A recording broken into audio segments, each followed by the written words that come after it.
Hello, welcome to my YouTube weather channel. This is something that I've been wanting to do for a really long time, and I actually just found out the other day that there's a huge community online of storm chasers, weather enthusiasts, and people who enjoy watching people's commentary over weather models and stuff. I was like, what? Hey, this is my cup of tea. I've been doing this stuff since I was literally 9 years old. Never had anybody out there to talk to about it. Like, in middle school, in high school, nobody gave a crap about the weather unless it was something, really intense going on. So, buddy, I'm ready. This is exciting for me. If you are from some other place on social media where you've seen me from my other YouTube channel or my TikTok account, hey, welcome here. This is going to be a little bit different.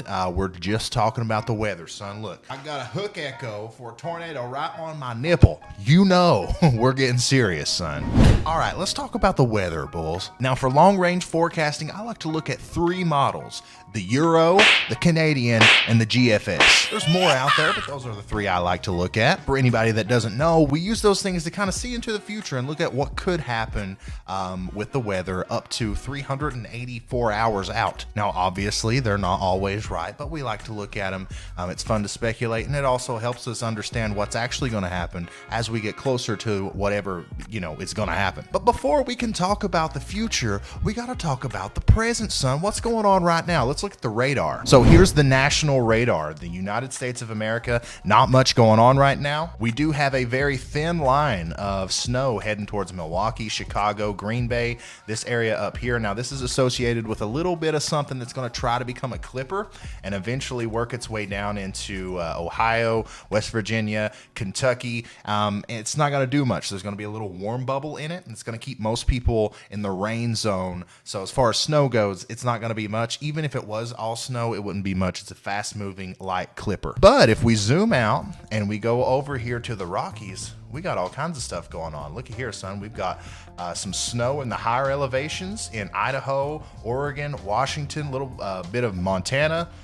We've got some rain out here. Now, in the higher elevations over here, these guys are going to see a ton of snow. This energy right here is the, I would say, the first steps or the building blocks of a potentially significant East Coast storm or southern slider. As this moves on into the Midwest, it's going to meet up with some moisture from the Gulf of Mexico. It's going to dive down and then just go across the southeastern part of the United States. And some people are going to get a heaping helping of snow. Let's see who's going to get what. All right, so there's a lot of stuff going on here, but we're mainly going to be focusing on the snow because, that's what people like to see. But this is the ECMWF, the Euro model. It's my favorite one to look at. That's why we're looking at it first. And as you can see here, we've got a view of the United States, and here's that big old area of moisture and energy that we were just looking at on the radar, and you can still see right now if you look above my head. Now keep your eye on that, and let's put this into motion, and let's see what ends up happening with it.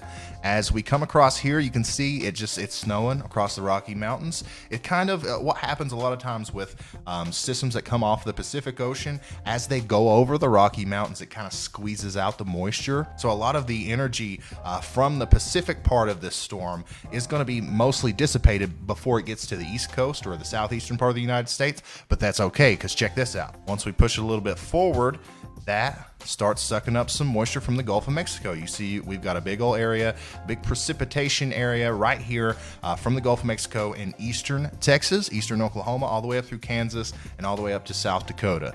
Now, that's what's going to turn into our southern slider. Now, a southern slider is typically a storm that moves in the direction like that.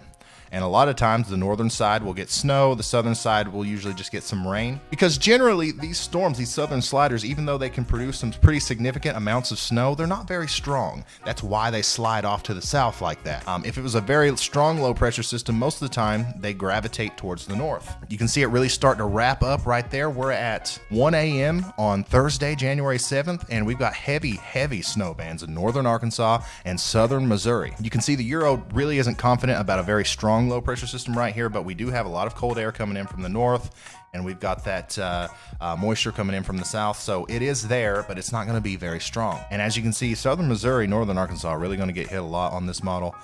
it kind of dissipates. It kind of loses its structure. It kind of loses a lot of its get up and go around this area. And in Tennessee and southern Kentucky, on this particular model, it looks to be kind of like a mess and nothing really organized that can put down a lot of snow in a short amount of time. Once we get over here to where it's in the Appalachian Mountains in eastern Tennessee and western North Carolina, that's when it really blows up and these areas are going to get hammered. Move it forward a little bit more. Once again, North Carolina, Tennessee, Western Virginia, going to get slammed by snow on this. And then it just kind of goes out to sea. Just like that, it's gone. And now just for fun, now we want to take it one storm at a time, but just for fun, let's take a look at what we'll probably be looking at in the future after we get through this storm. The Euro has another big piece of energy down here getting together. And it tries to slide it up north. Now, this is one that we'll have to watch. This looks to me like something that could become strong and turn into a storm that does one of these numbers right here, either like this, possibly even like this. If it can just get a little bit more energy, a little bit more circulation, deepen just a little bit more, this is the textbook kind of storm that can bring a significant amount of snow and, you know, all kinds of weather to the eastern part of the United States. Even just looking at it right here, look here, central and southern Louisiana getting heavy snow bands. Now, once again, this is January 10th, so we're way out in La La Land right here, but it's fun to look at. The Canadian is my second favorite model. Let's put it into motion here. As you can see, we got that energy coming off the Pacific Ocean. It meets up with the Gulf moisture right here. It looks to me like it converges a little bit further north than the Euro showed it did. But as you can see here, it does scoot off to the south very quickly. This one's not as organized. It's not as strong. It doesn't show as much cold air coming in north. Really, it's just not as strong of a system. But still, here in northern Arkansas, southern Missouri, definitely looking at possibly some really heavy snow bands right here. It's going to go by quickly. Once again, it dissipates. It kind of just loses its fire as it goes across Tennessee. But as soon as it hits those mountains, it kind of sparks back up again. But on the Canadian model, really not as much as it did on the Euro. And then this one right here, interestingly, shows some really heavy snow bands for Virginia and northern North Carolina that the Euro really didn't show that much over there. So we'll keep an eye on that. And then once again, it goes out to sea. And just for fun, let's take a look at what it does with this other storm. Oh, it's really disorganized with that one. The Euro definitely had a stronger storm. This one looks quite weak. And, you know, this could come to fruition, which is something we have to keep looking at. This is the fun. This is the fun part of looking at these weather models is seeing what happens with the energy that it detects will be out there in the future. But yeah, it kind of just takes that. It does go up northeast, and it does show some snow up there, but not much. But yeah, that was fun to look at. Let's take a look now at the GFS. Now, the GFS is my least favorite model, okay?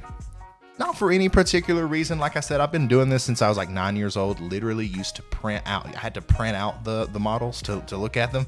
But the GFS, or the American models, have always been, you know, not very good, you know, in my opinion. I remember a lot of storms where the GFS let me down, or the Euro was like right on from the beginning.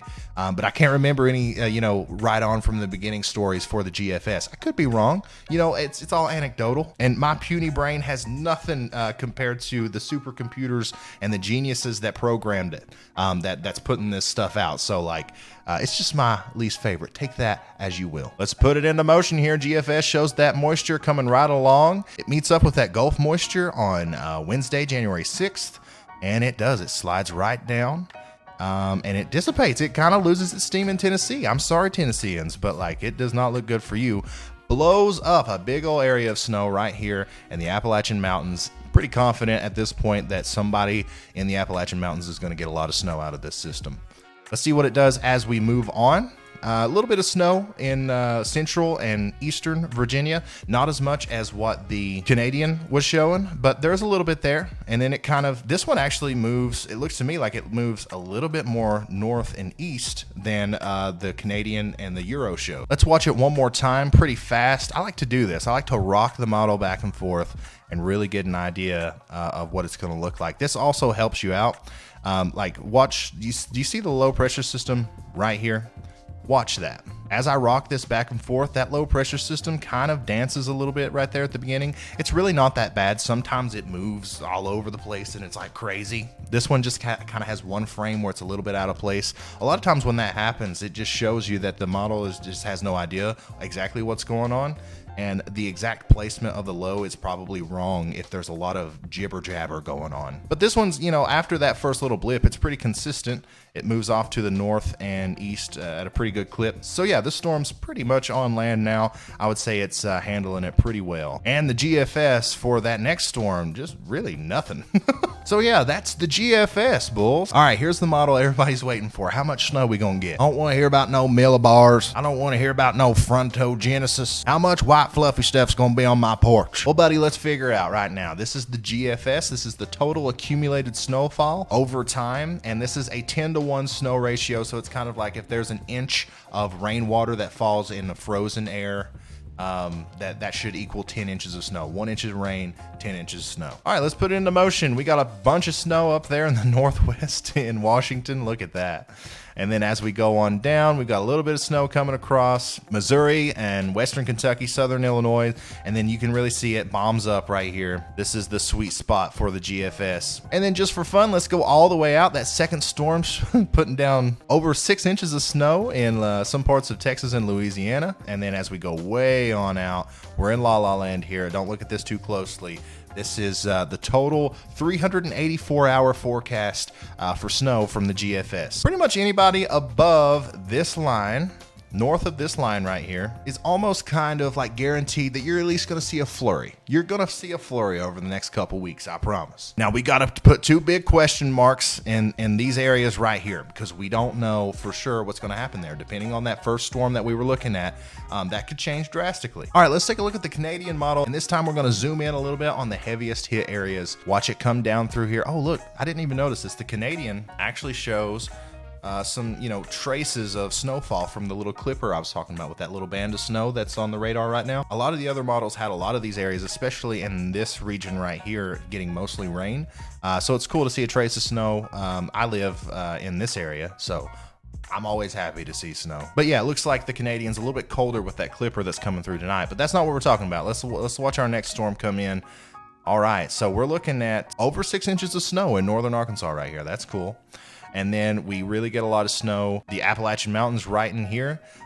You're pretty much a shoe-in in this situation, unless there's a massive shift in the storm. If you live in the Appalachian Mountains in eastern Tennessee, western North Carolina, western Virginia, West Virginia, you're going to see some snow out of this. These areas right here are really interesting to me on the Canadian model. It'd be really cool if North Carolina just had a random spot right in the middle of it with a foot of snow. Now let's head over to the Euro, and this one doesn't go out as far, but we will be able to see our upcoming storm here. Let's see what we got here. Still putting out over 6 inches of snow there in northern Arkansas, and it blows up right there in North Carolina, man. So yeah, oh, and there's our second storm. It comes in quick.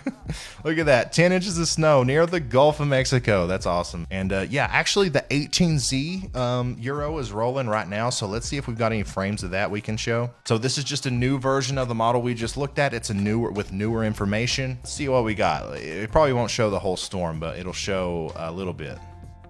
Oh, I can already tell you right now that's north.